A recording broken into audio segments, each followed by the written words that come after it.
इमाम जाफर सादिक अलैहिस्सलातु वस्सलाम से पूछा गया अय्यु सदका अफजल, बेहतरीन सदका कौन सा सदका है। तो देखिए क्या होता है कि अभी अल्लाह ने हमको दिया है, 25 साल की हमारी एज है, कोई बीमारी नहीं है, 50 साल अभी हो सकता है हम जिंदा रहें। एक आदमी वो है कि यार कैंसर हो गया, अब महीना भर 2 महीना 4 महीना, अब लगे साहब यहाँ वाला जो है पैसा इनको, यहाँ वाला इनको, ये इनको। इमाम ने कहा इसकी कोई वो नहीं है।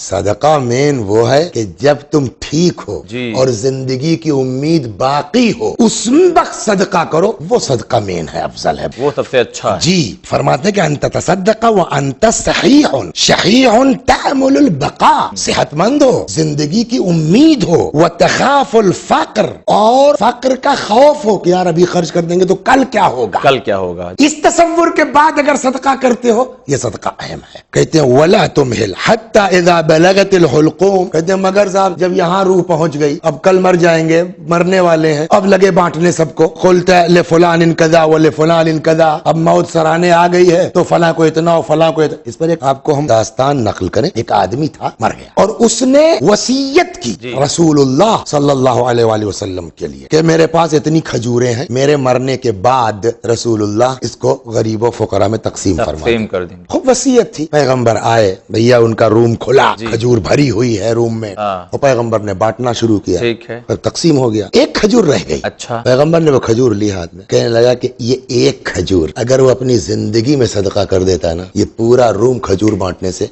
बेहतर था। अल्लाह हू अकबर, इतनी अहमियत है।